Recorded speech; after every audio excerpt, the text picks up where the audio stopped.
What is going on, traders? Welcome back to the Traveling Trader. Happy Monday to you. It's funny because the last video somebody said that it sounds like I say traders instead of traders. And no, I would never insult you fine people like that. I'm back from Vegas. Happy to be back. Definitely trying to continue my recovery.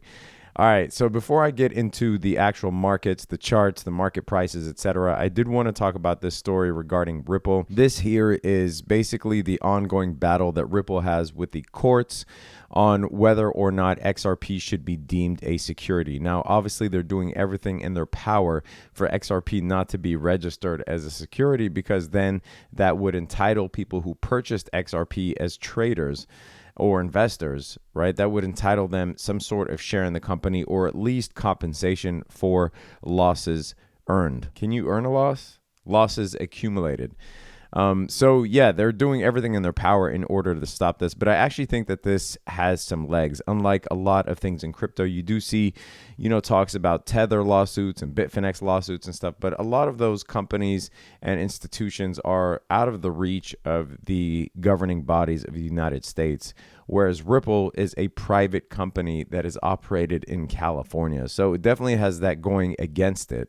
And I won't get into the entire this entire article, but basically it's an ongoing complaint that Ripple should be classified, or XRP, sorry, should be classified as a security, not only in California, but by federal standards. And you see here, Ripple has until mid-September to file its response to those claims. And bad news for Ripple, the new amended complaint lays out a strong case against Ripple, noting that Sussman Godfrey is one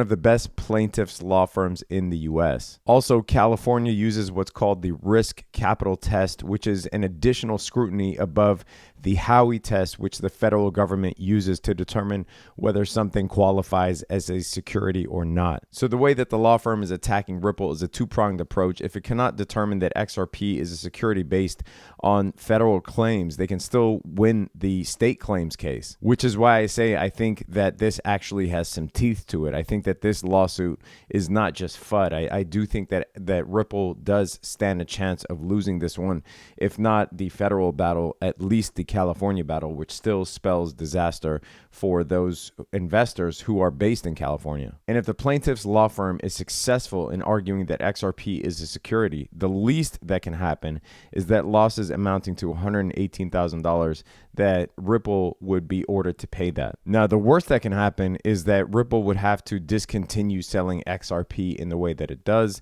And if it does want to continue selling XRP, it would have to do so as a regulated security. So this could be, the first time that we see the U.S. court successfully put the hammer down on crypto and something crypto related. Now, again, I think it's because Ripple does have the disadvantage of being based in the United States. Now, from my perspective, I'm not an XRP hater or an XRP enthusiast, but when a company does sell coins through an ICO, especially if they're in the US, and they give the impression that you are somehow investing in something in the company, then yes, the company should owe you something for that investment. You should at least get a share if they're raising money and taking your money in order to utilize to expand their business in some way.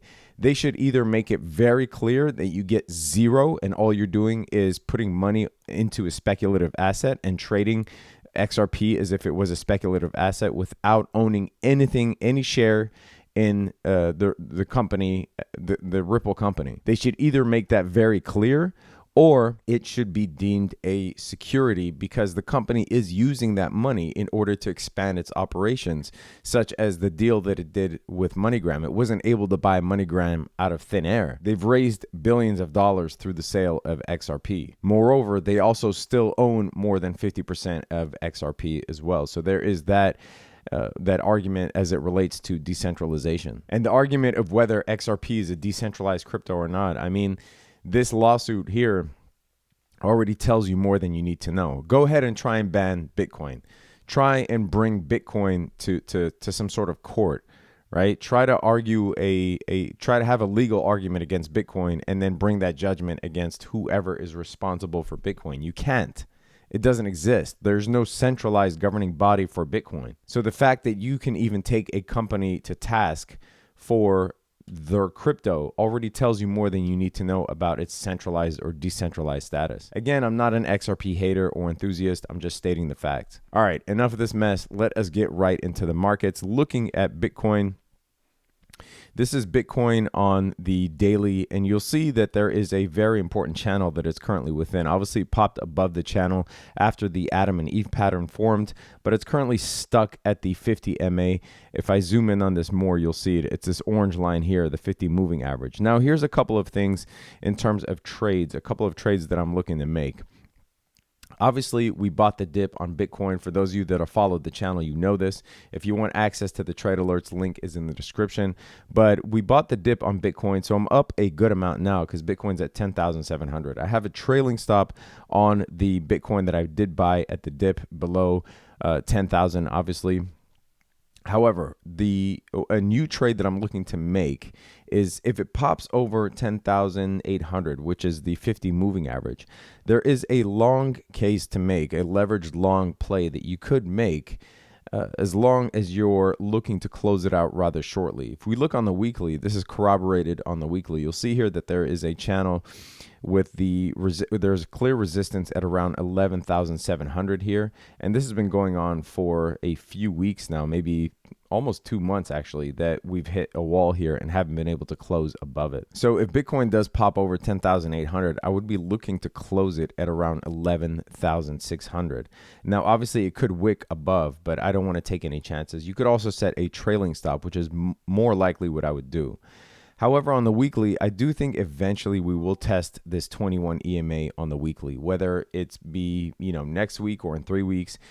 We're due for a regression to this mean. It just, the markets don't behave in a way where you can climb in a linear fashion forever. We will have to regress to the mean eventually. You could see that the histogram on the MACD is already starting to lose momentum, and the RSI is in a sloping downward fashion. The volume, if you look, is not that impressive, really. It's not as impressive as we saw in June, the run-up that really took us to 14,000. We're still seeing a decline, an overall decline in volume. Now, there isn't a ton of sell volume, meaning if you look at the outflow, right, something like the OBV, which attempts to measure the inflows and outflows of volume, you'll see that there isn't a ton of sell-offs. There aren't a ton of sell-offs, which is a good thing. However, we don't really see an increasing volume if you look at the individual volume bars. Now, we could see a short squeeze effect. There's ostensibly a ton of short squeezes at 11,000. And if we do get to that point, we could see a short squeeze effect and take us to 12K again. We might test this 12K again. But, once again, it goes back to the 21 EMA and the weekly. I do believe that even if we test 12K, we will retrace to this 21 EMA at some point. Now, looking at XRP, we did buy the dip on XRP between 24 and 25 cents, rode it all the way to 28 cents, and I did sell my share in XRP, especially with that news about XRP potentially being a security coming out. I don't have high hopes for XRP in the short term, so I am willing to take profits on it and let it be until something else rears its head and a more clear direction comes our way. Looking at Ethereum, there is another play on Ethereum that we could make. You see Ethereum popped under the 200 MA slightly. Now it's trying to maintain above it. We'll see what happens in today's candle. However, it still can't successfully climb above the 21 EMA, something that it has failed to do going all the way back to the beginning of July, really. So this is over a month. We do see the mini death cross between the 50 and the 100. A play that I'm looking to make on Ethereum is I'm looking to institute a short potentially at once we test this 21 EMA on the weekly here, because as you see, it's bouncing between the 50 MA and the 21 EMA for 1, 2, 3, 4, 5, 6 weeks, or this is the 6th week right now in a row. And the volume, if you thought the volume on Bitcoin was terrible, the volume on Ethereum is just atrocious. Look at the volume going all the way back a month now, and you obviously see this downward sloping volume on Ethereum as well. So the volume on Ethereum has been rather atrocious, and I think that you could safely short this depending on the level, with reasonable stop limit as well. Again, if you want access to those levels, I will be sending out in the trade alerts. The trade alerts link is in the description. If you want access to the stock trade alerts as well, that is the diamond traders level and above, and that also gives you access to the 0.03 Bitcoin drawing that I do at the beginning of every month. And you're also enabled for the VIP voice chat where we talk about trade strategies, etc. Yeah, and it'll cost you less than a cup of coffee a week. All right, so that is BTC, XRP, and Ethereum. Let us get into the traditional markets. We had a couple of amazing plays on the traditional markets. 2U, which is an educational company, after it crashed on July 31st and hit almost the same price that it saw back in 2014. This is a double bottom that we saw here. It's up. We're up 28% since entering the trade, but it is up around 50% since the bottom. So 2U has been a really good trade for us, and right now I have a trailing stop limit set up on this so that I book my profits. The stock market is still very tenuous, even though we see here that we're up 1% on the Dow, 1.33% on the S&P 500, 1.5% on the Nasdaq. And if you look at the SPY, which is the ETF that tracks the S&P, you'll see this large gap here. This is where we closed on Friday, and this is where we opened today. So it looks like pretty bullish behavior in the short term, and it's the same gap that we saw, by the way, between August 2nd and August 5th, where this was also a Friday and a Monday. However, this was a downside gap, whereas this is an upside gap. Like I said, the markets are currently tenuous. Obviously, the inverted yield curve being one of many indicators that are showing a potential recession is up ahead. I don't think it's as imminent as people think. Like, I don't think it's happening next week, but it could happen within the next year and a half, as we tend to see after the inverted yield curve.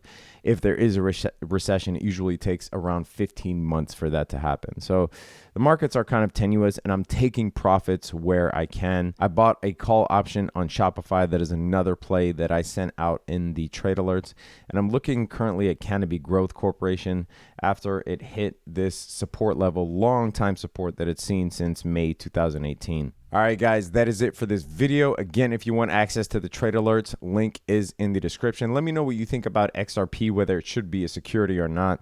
Leave that in the comment section below. Hit that thumbs up if you got anything out of this video. Subscribe to the channel. Hit that notification bell. Stay safe out there, traders. Peace.